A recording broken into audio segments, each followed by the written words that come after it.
On this episode of Teeter Talks, I had so much fun chatting with my new friend, Kristy Miller. She is the CEO and founder of The Scented Market. You might have seen her on Dragon's Den, or maybe you've already enjoyed some of her incredible candles and wellness products. She is just a powerhouse. She is a CEO and a mom of 3 boys. And we talk about all things growing a business, being an entrepreneur, betting on yourself, making bold moves, and really what it takes to stay focused and be successful at whatever you choose to put your mind to. We have such a good conversation. You are going to love hearing from her.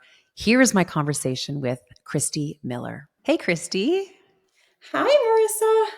How's it going? So good. How are you doing today? I'm doing great. It's a beautiful fall day as we're recording, and I love this weather, so I'm happy. You're right. This season is all about sweater weather. I am It loving is. it too.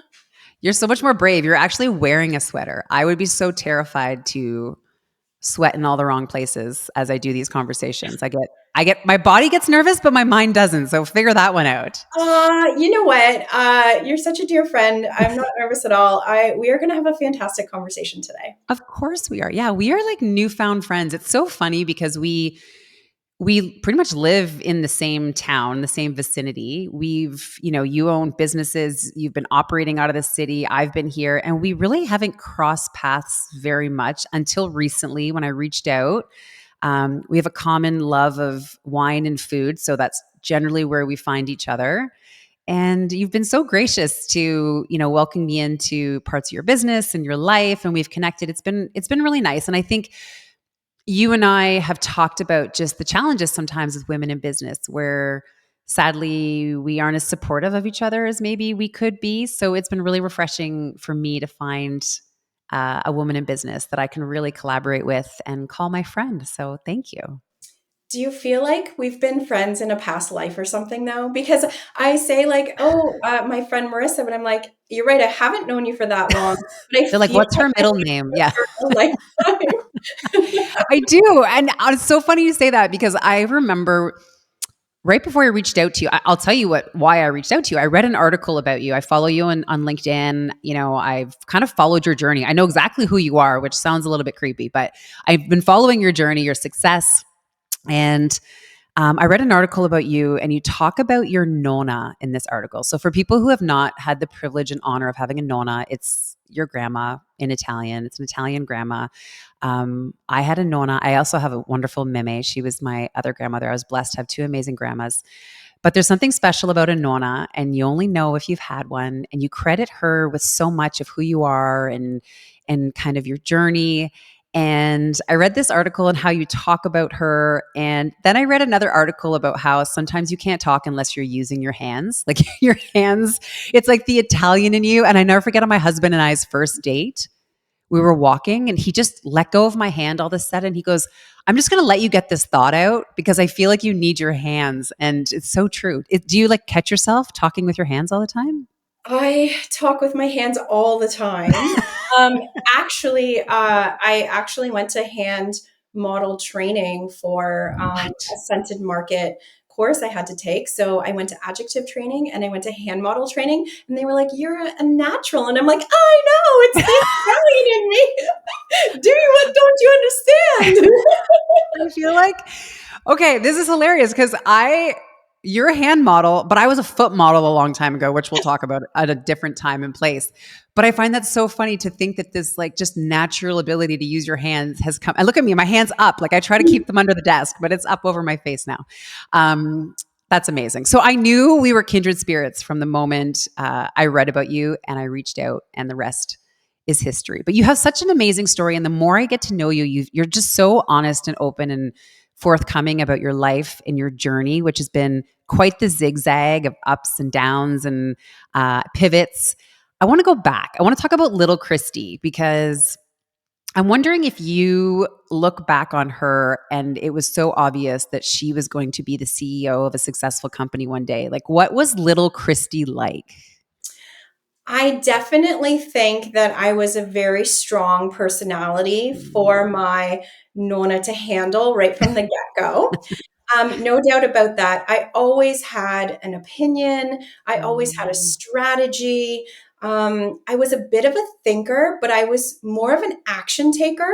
And I think that life skill of being an action taker has really propelled my success in such a wonderful way.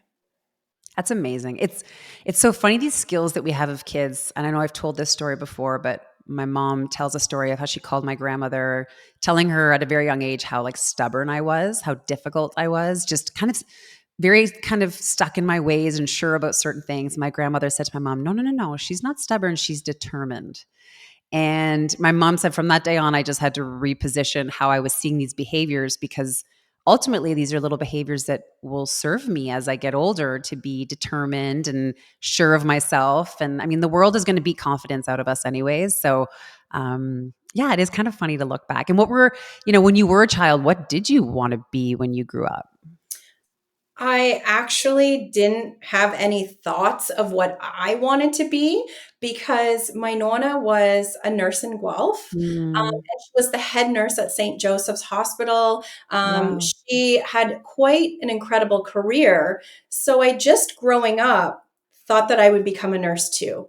I never really asked myself, what does Kristy want? Yeah. I always just like, this is the path laid out for me. And she lived a great life and she was such an incredible human being that I was like, I want to be this. I want to be this incredible human being that loves her family so deeply to the core Mm, and is really all about family and close friends and a career. Like she had it all. She yeah. had a family, she had friends, she had a social life, she had an incredible career. And I was like, this is what I want, I think. Well, you went so far as to go to university or college for nursing. Like you started down that path.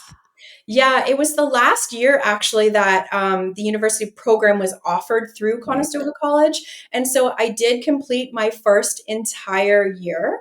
And I think being surrounded by trauma and Mm, death and feelings and emotions every day really just weighed on my heart. I would get these patients and I would take care of them, and unbeknownst to me would get slightly attached and mm, something terrible would happen, and I just really wasn't set up to emotionally deal with that unexpected outcome of the job. And so one day I was just like, you know what, I don't want to work shifts, I don't want to work holidays, I don't want to work weekends. I can't emotionally handle the stress that this job puts on you. So I found myself at a bit of a crossroad in life because I didn't necessarily know what I wanted to do. I just always thought I was going to be a nurse. And so that feeling flooded my body. And I mm. really had to take a step back and look at what Kristy actually wanted in life. That's tough, eh? You know, I'm the oldest of like 30 cousins, second oldest, sorry.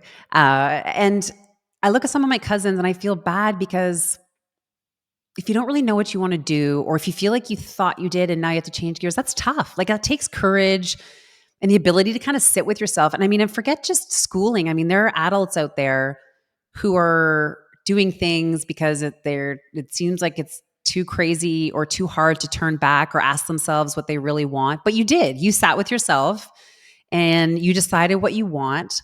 What did you want? Where did you end up next?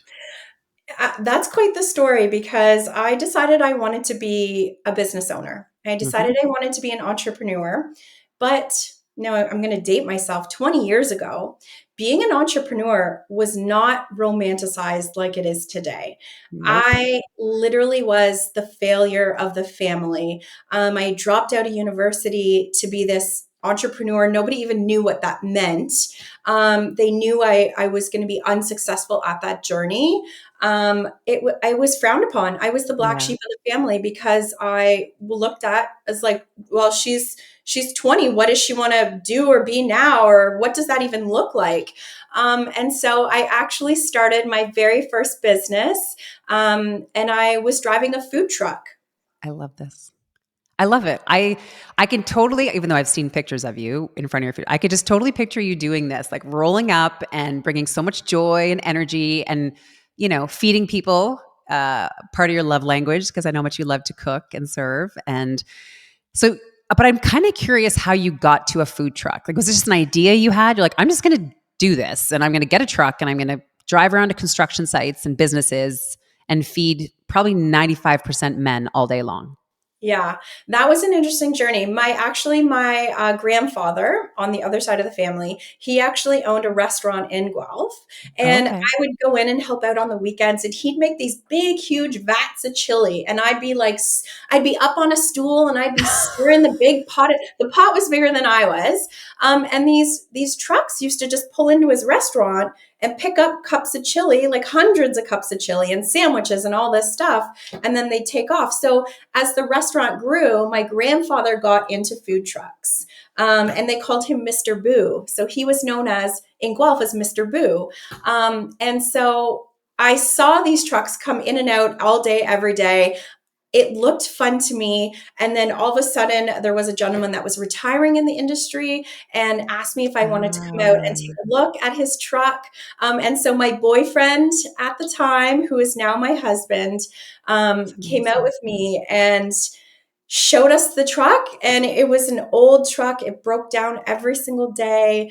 It'd break down during the day. My husband would fix it at night, and I'd get back out on the road the next day. And I was able to build that business into a fleet of food trucks, such that I wasn't driving anymore. I was able to stay home and manage the fleet and have babies. It's amazing to me because it's as if you made a decision about what you wanted, right? The life that you wanted. You knew you wanted to be in business for yourself to be able to give yourself the life you wanted. It wasn't you were so adamant about driving a food truck per se, but eventually the opportunity came up because you had already made the decision about what you wanted. And then the opportunity presented itself, which I think is half the battle. I talk about this a lot with my clients and friends. And sometimes we know we want something different. We just don't know what it is. And I always envy people who have, let's say you have a passion, you love baking pies, you want to open a pie shop.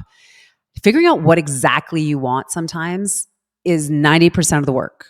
And then the 10% is kind of, and I'm not downplaying the 10%. It's a tough 10% to make it kind of come to fruition. But sometimes it's really even hard to know what you want to do. You just know you want something. So it's amazing that the universe worked out the way it did after you'd made that decision. You put in the work. And yeah, you turned this into a really successful business. But there's something you told me, I'll never forget when we first met, about you used to show up when you did drive the truck.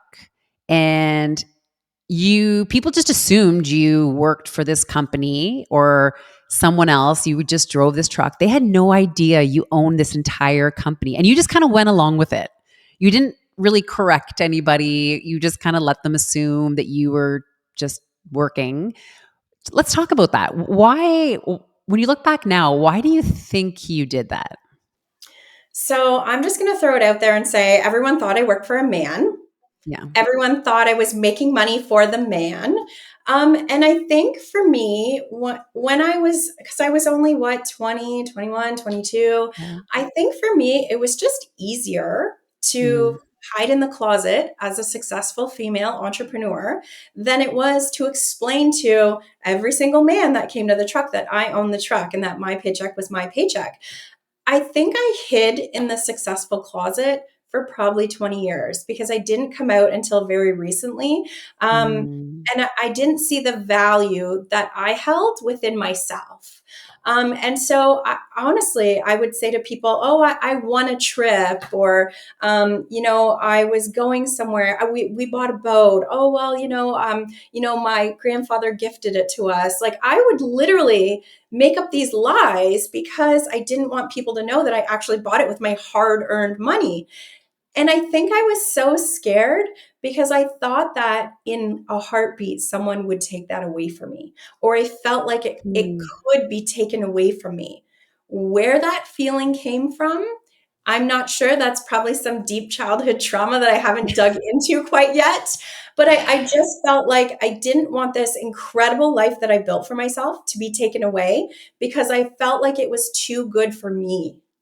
And that Mm. really struck deep to the core. I was like, I had a wonderful marriage. We were building a healthy, happy family. I bought my first house very, very young. I just was like, I felt like I was too successful for my own good and I didn't deserve it. Mm. That's so interesting because I kind of wonder if it probably just got easy to go along with it, right? Once the whole kind of character started that you were just here working and you'd show up and put a smile on your face, and I'm sure it's probably easier just to stay in character. And there's probably some truth around this idea of if you don't acknowledge the success and everything that's happening, it makes it less scary to lose it, right? So if you just kind of are like, I'm putting my head down, I'm going to pretend this isn't happening, but I'm going to keep working really, really hard. It's like if I acknowledge it, which I think is a female trait. I hate saying this, but I think we do this sometimes where we downplay ourselves or don't want to shine a spotlight on our own success or say out loud, our own accolades. Like it's, even hearing it from someone else is uncomfortable, let alone us sharing it ourselves. And this is why it's so great that women are really getting in the habit of supporting women now, because we need to tell each other's stories. It's a funny thing. I love this topic of success because everybody defines it differently, but it's almost as if you don't want to acknowledge it. I think there's some sort of weird superstition around it too, right? Like if you put it on paper or if you shout it out to the world, like it could all go away in an instant. Yeah, and I was just comfortable. I mean, back then you have to think too, there wasn't social media like it is today. There wasn't the Mm-mm. internet like it was today. It was much easier to hide and fly under the radar. But then through the food trucks, I was setting up food programs through Guelph. I was setting up Christmas Yeah, hampers that we were delivering to underprivileged families. Like I was doing all this, and for me, it was just easy to fly under the radar. I didn't need to be in the spotlight, and my business wasn't structured so that I needed to be the captioning star or to be in the right. spotlight because it was already thriving. It was already a busy business that I didn't need any more business. So I didn't have to go out and get it. Right. We're going to put a pin in that because we're going to come back and talk about that as it relates to the scented market, about you being the face and the pressure around being the face. And well, I think I kind of know the answer to this, but I don't want to get ahead of myself. But yeah, I think to your point, entrepreneurship 20 years ago was a different beast than it is today. And I wonder, is there something that empowered you about being kind of silent but deadly or a little bit unassuming? Like did a certain level of confidence and comfort come from being in rooms where people you knew were underestimating you? I think I had silent confidence for sure. Hmm. When I first started my first food truck, I had a man come to me, and he was one of the major food suppliers in Guelph, and said to me, "You're never going to make it in this industry. Quit now. Women don't make it in this industry." And he literally looked me dead in the eyeball and said that to my face. And I thought, I'm going to prove him wrong. If anybody, I'm going to prove him wrong. And it was funny because, flash forward 10, even 10 years, he was the one banging at my doorstep, wanting my contract, wanting to sell me his Mm. food and so it eventually all came full circle. But it's really that fire in my belly. When I was that young and I decided to be an entrepreneur, I said to my boyfriend, I was like, can you support us? We had a young baby at the time. Can you support us while I go off and do this like entrepreneur thing?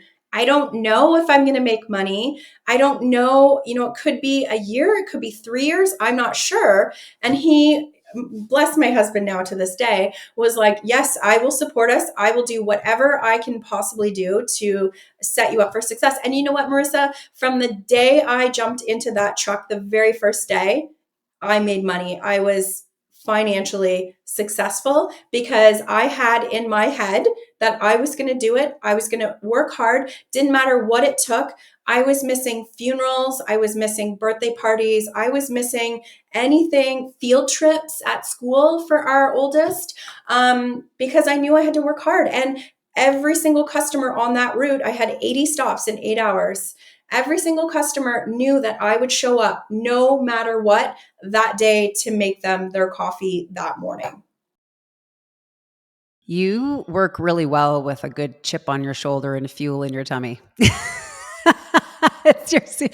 I get, and those are feelings that can really take a lot of people down. Not everybody can handle criticism and stands up and goes, well, actually, I'm just going to show you anyways, or look, doubters in the eye and do it despite. And even, I love the story of you and your husband, who you lovingly refer to him as the wax man now, which we will get into, but it's just another testament. You need a support system, be it through, as your boyfriend, now your husband, if it's not through your family and friends, you got to find someone who's going to support you. But you the food truck story is amazing because, again, showing up in a male dominant industry, making a big career move, being bold, pivoting, and just doing what it took to make it happen. And it worked out to the point where you were able to sell that business and, again, make another bold move, making candles on your kitchen stove. So I have to know, what is it? I'm assuming you loved candles leading into this. And why did you decide, I'm just going to start making candles and selling them? Like, what was the point? I mean, I know you made wise business decisions and you transitioned, but what was it about candles that got you all fired up? No pun intended. Yeah, I think that while I was running the food trucks at home, I was having our youngest son, Declan. And so I was at home and I was like, I'm the one that brings the groceries into the home. I'm the one that brings the cleaning products into the home. And I'm the one that brings the candles into my home. And one day I was having a shower and I lit a candle in the bathroom. There was me time. And I got out of the shower and I saw black soot all up my wall. And I Mm, thought, what are we breathing in? And as the person who's bringing the consumables into the home, I started looking at food labels. You just have to educate yourself really right. on how Yeah. to read labels, and choosing what I wanted to have around my young family, around my dogs. I had 2 dogs at the time.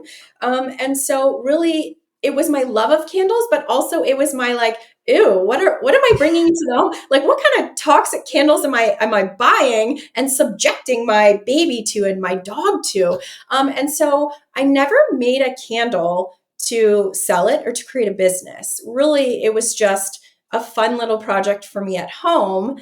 And then my family and friends started asking what I was doing. And then they Mhm. started asking for candles. And I just give them away to everybody. And I certainly have messed up a candle or two in my life, but it's actually a science that, I mean, sure, anyone can go to a craft store and buy a candle making kit, but to do what we do is actually I'm a bit of a mad scientist on the side, actually. And I really wanted to bring a product into my home that I felt confident burning, that I knew had clean ingredients, that looked beautiful in my home, that I love to decorate. So it was a combination of all those Mhm. things that, I said to my husband, hey, like, can I have 2 years to see if I can get the scented market up and going as a business? And you know what, that 2 year mark, if I can't do it, I will walk away and I will I'll be 100% dedicated to the food trucks. But 2 years later, we had gotten an offer to purchase the food truck business. So we sold the entire corporation and I just negotiated a successful exit immediately so that I could move into this community called the Scented Market full time.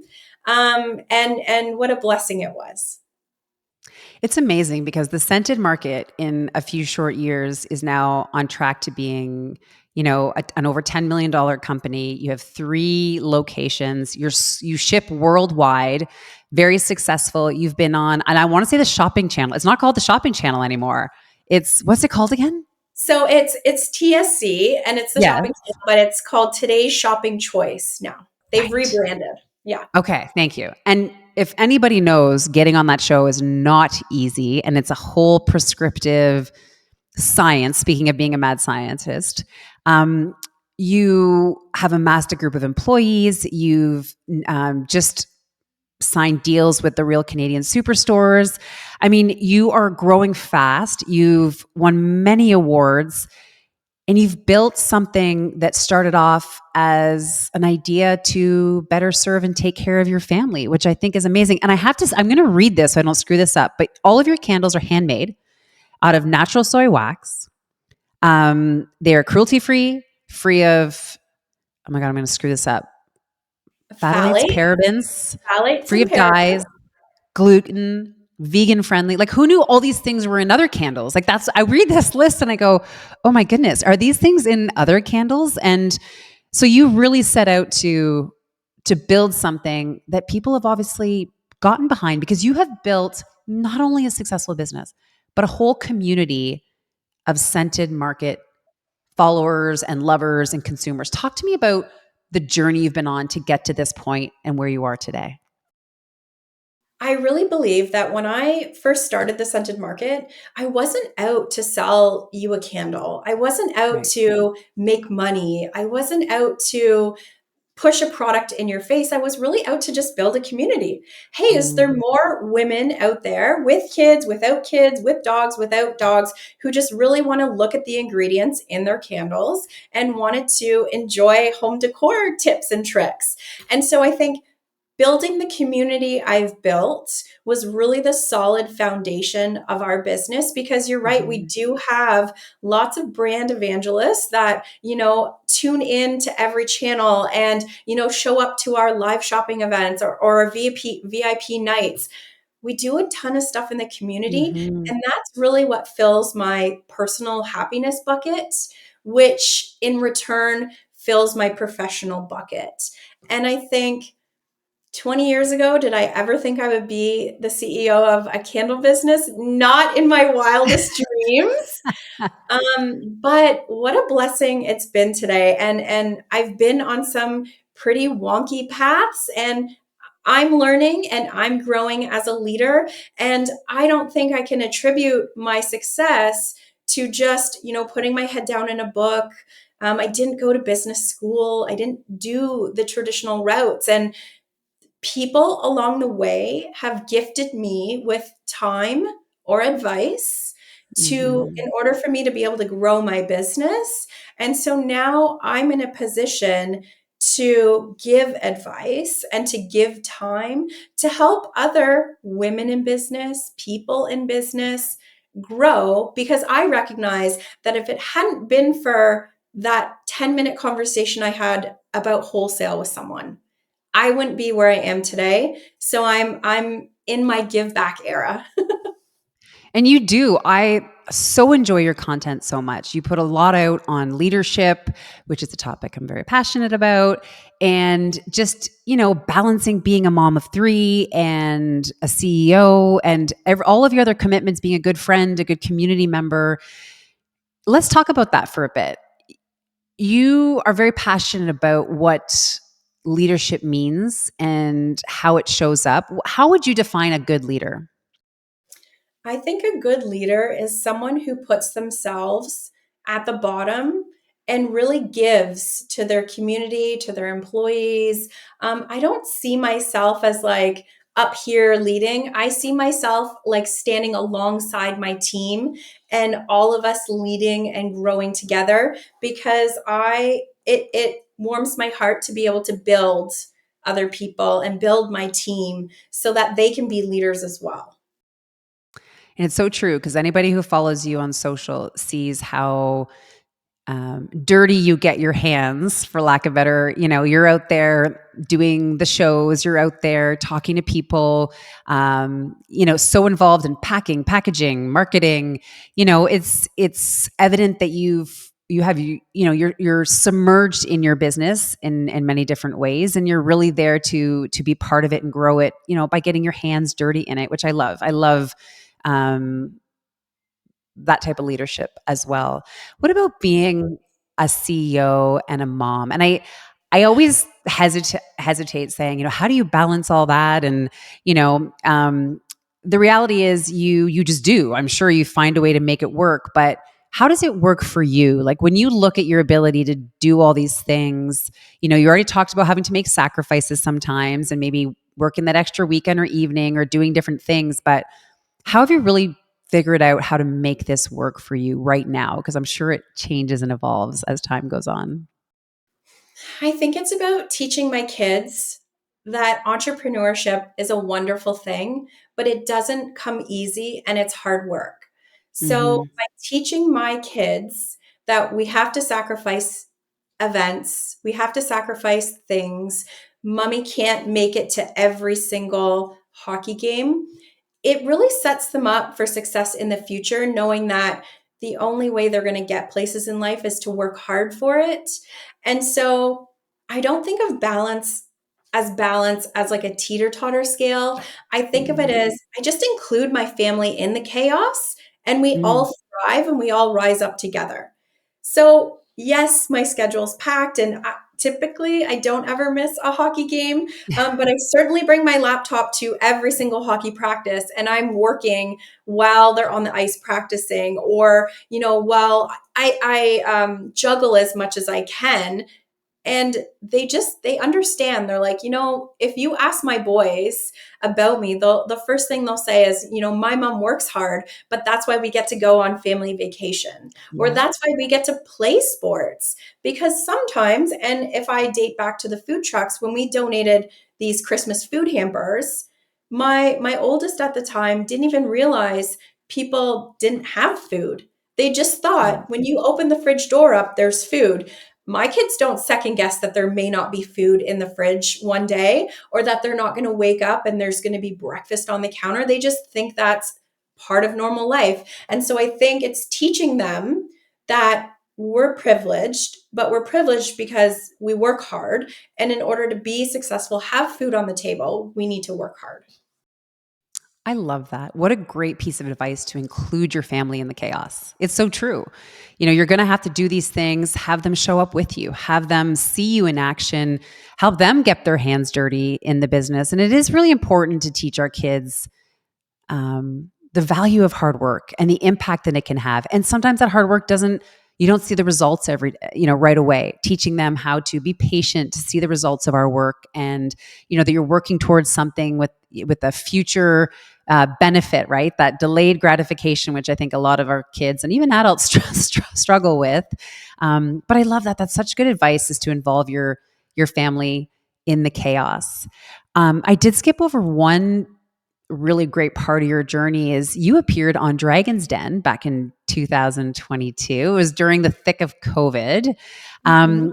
But you were remarkable on that show. I've watched that clip a couple of times, and you got offers from all of the dragons, which does not happen very often. That's a pretty rare thing. What was that experience like for you? Because correct me if I'm wrong, that kind of catapulted you in terms of being a more known figure, more popular on social, which you've really embraced, and we'll talk about that too. But let's talk about that experience. What was that like?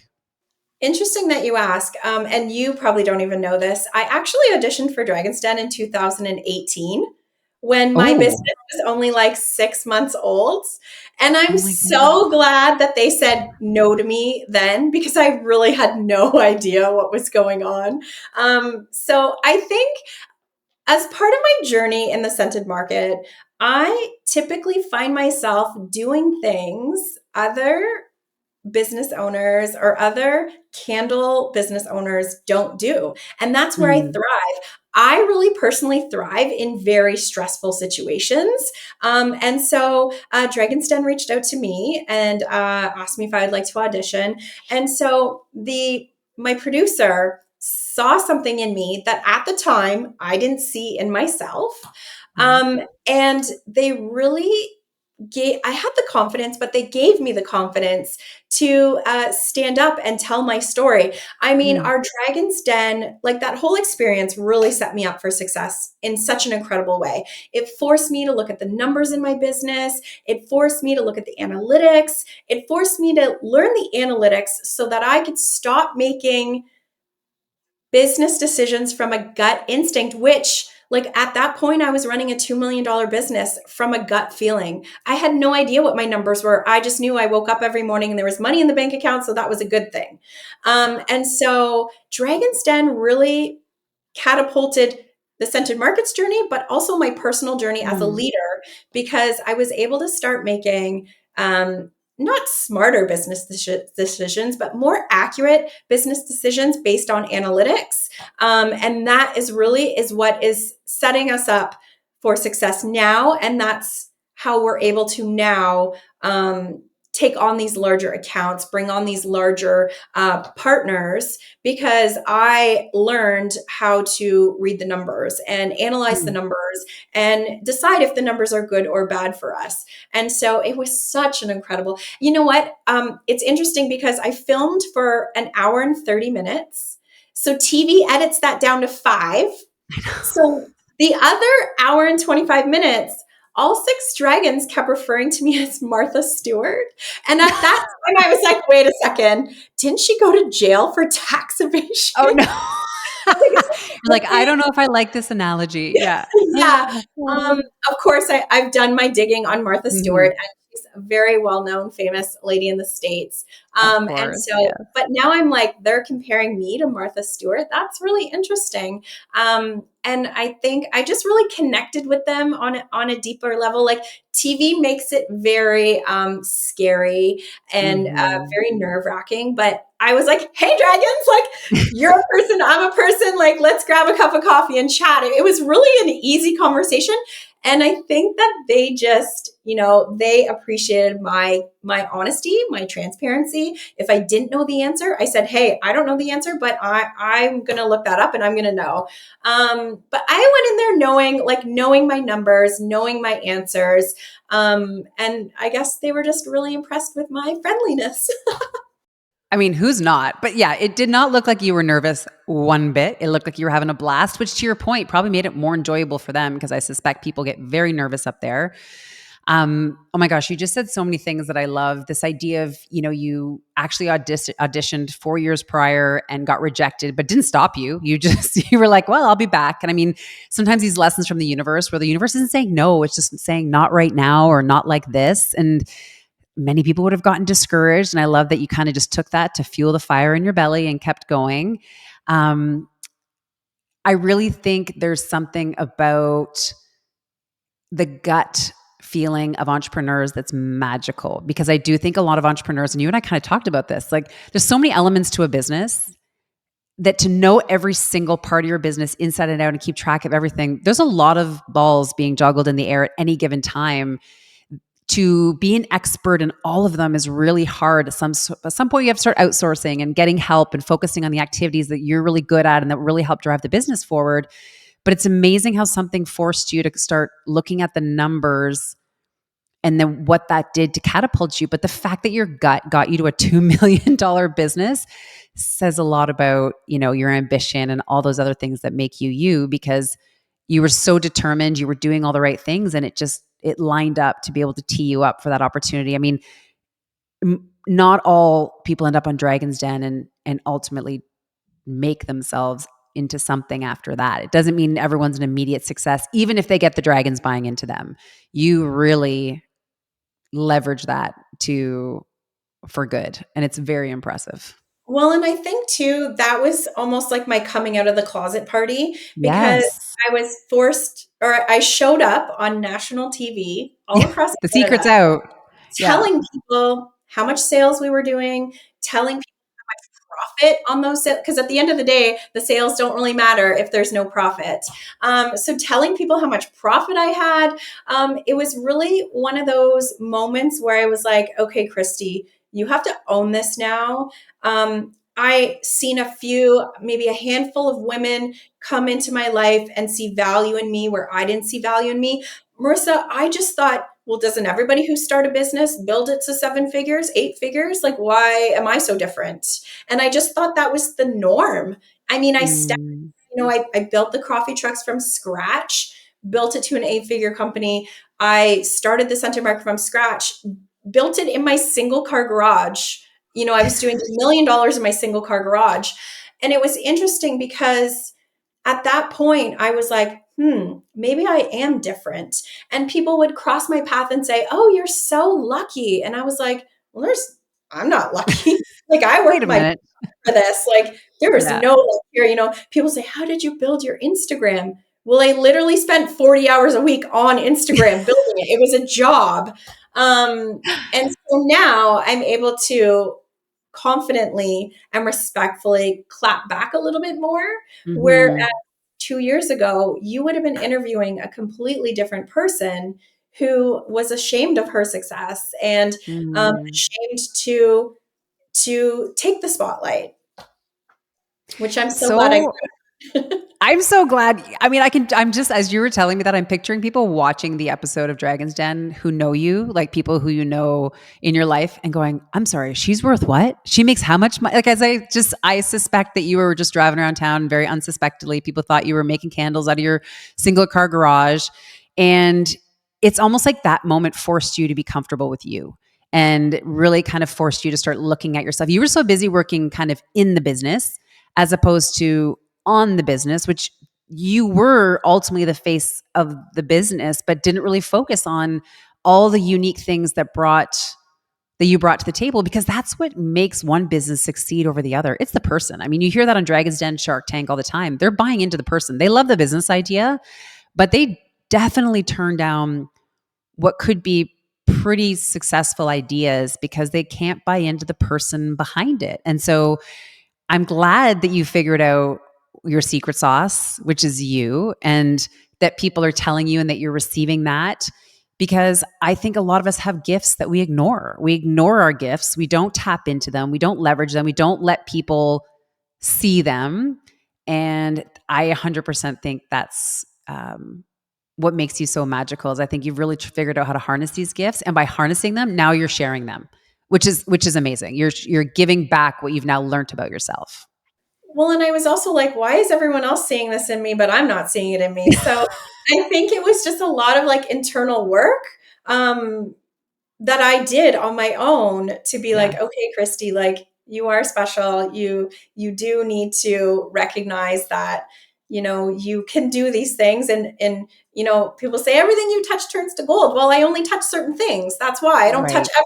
everything. And so many people are so good at everything, but they're not great at that one thing. And I've just Yeah. really honed and harnessed that in for me. And I've really stayed committed. I've stayed true to our brand values, my personal values, our mission, like all of those good things. Every day I stay true to those.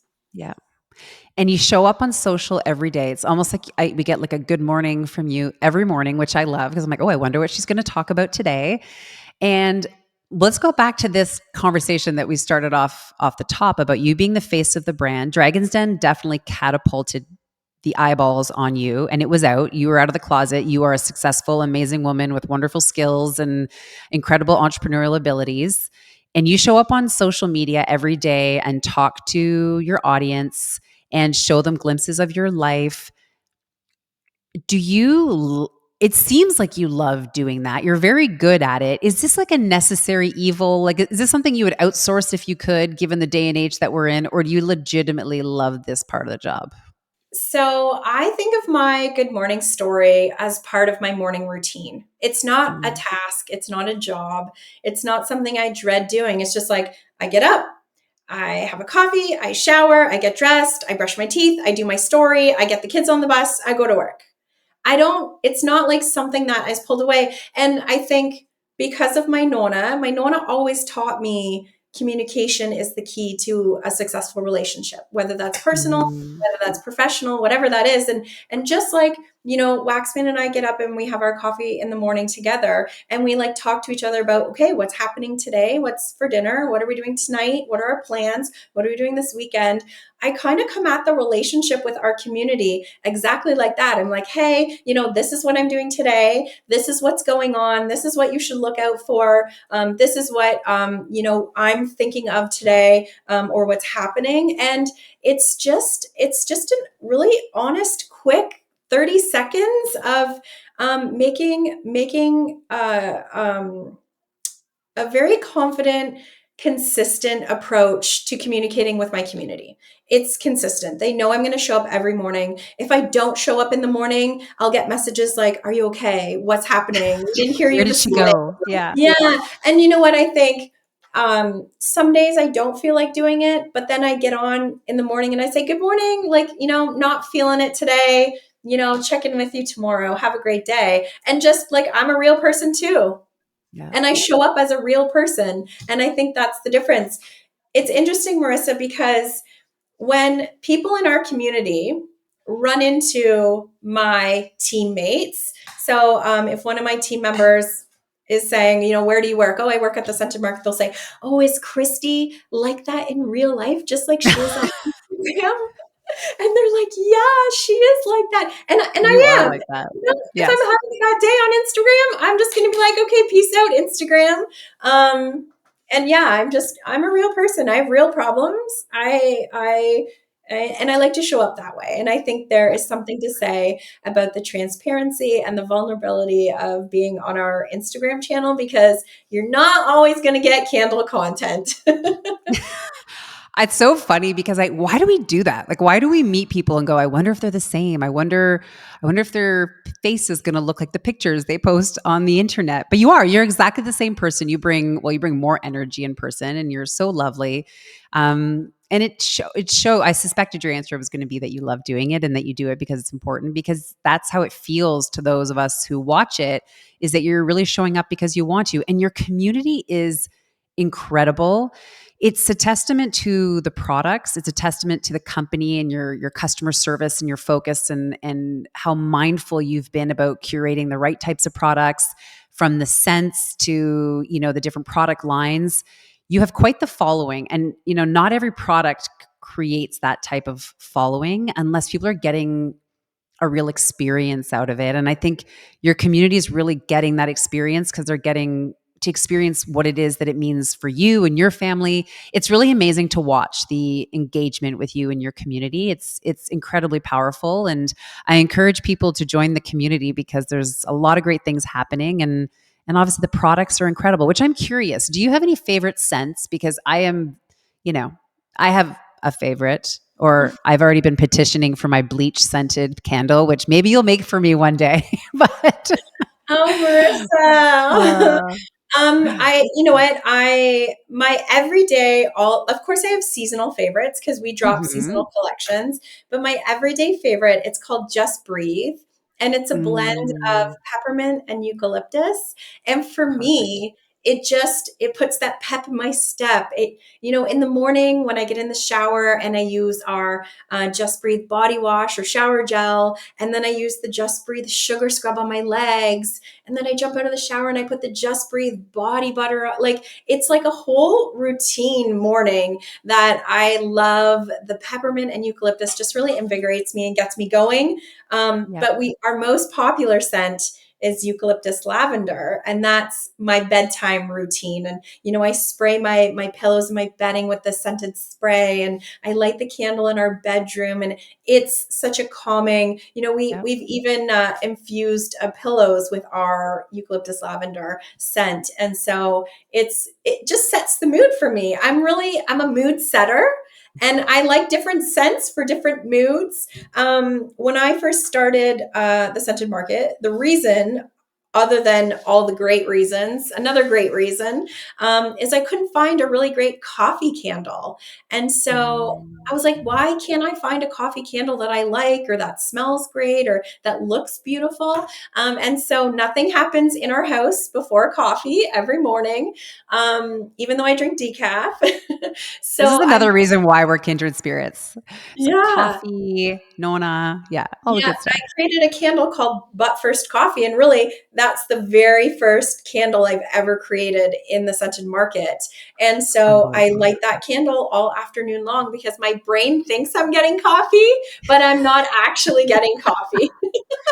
Yes, that's like the gingerbread scented candle you gave me the other day, where it's my body thinks I'm eating gingerbread all day long as we head into the holiday season.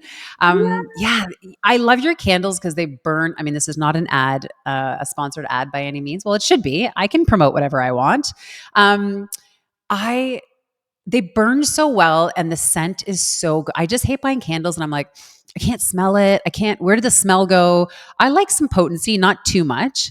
But you've made such a great product and I hope you're immensely proud of it. To that point though, have you celebrated all these wins? Like, how do you stop and celebrate? Like, what does that look like for you? How do you enjoy the fruits of your labor?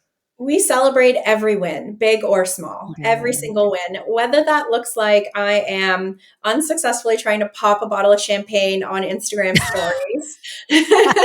I mean, I popped a lot of bottles of champagne on Instagram stories, just really like having a barbecue on a Friday with the team because we've Mhm. celebrated, the other week we shipped out 18 skids was one order. And so it took us 2 weeks to make it, pack it, like make sure everything was good. And it finally went out the door Friday morning and we had a barbecue and we were just like, Amazing. this was a big win for our team this week.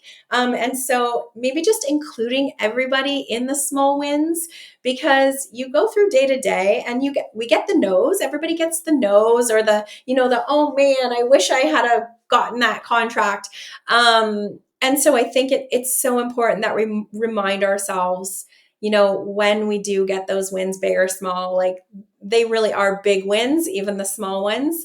And just taking a minute to like stop and recognize, it was interesting this summer. I was on the shopping channel for 3 1 hour periods in one day. And when I do shopping channel, it's like 200% output of energy. So it drains me.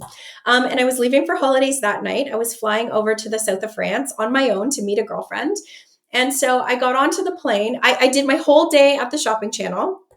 I raced to the airport, got on the plane. They hand you that like free glass of champagne when you get on the plane. And I was just like, man, I'm going to be taking this plane home in 10 days. And I'm going to be like, wow. Remember when I sat on the plane coming over here? It was so incredible. Here I am. I went first class, which I'd never done before. It was incredible. And I just think living in that moment to be like, this is this is the life I've built for myself. And then I fell asleep and I woke up and I was in France. Well, at least you had the complimentary champagne, which helped you get your money's worth, I suppose. But it's so Yeah. true. I mean, as you're sharing this, I love that you're talking about including people in your celebrating too. Like you just have this incredible way of making this a team journey. And entrepreneurship can be very lonely. Entrepreneur generally can be very solopreneur oriented for a lot of people. It's a very solo, lonely thing. Obviously, you have the wax man who has been such a great supporter. You guys are so supportive of each other, but you have just been so inclusive and collaborative, and your approach to community extends beyond those who are following or buying your product or using your product or supporting your company. It's really everyone around you who's gotten to benefit from really this amazing thing that you've built, and it's very impressive. As suspected, we have talked for a very long time, and the time has just flown by. But I'm not letting you go without asking you some fun rapid fire questions. Are you ready? I'm ready. Okay. Um, what's your favorite way to spend like a Saturday or Sunday morning? I think Sunday mornings, Waxman is always the first one up, and he makes us this big, huge breakfast. And Mm. my favorite breakfast is a breakfast poutine. It's not very Oh, common, but it's so delicious. And we all gather around the table with no technology and just really enjoy each other's company so and nice. just talk about life and talk about things that we don't typically have time to get to during the week. So taking that Sunday morning over a meal, over a glass of orange juice, and really just spending quality time with everybody, even if it's for half an hour. I was going to say, even if it's really quick, but it's really wonderful. Yes.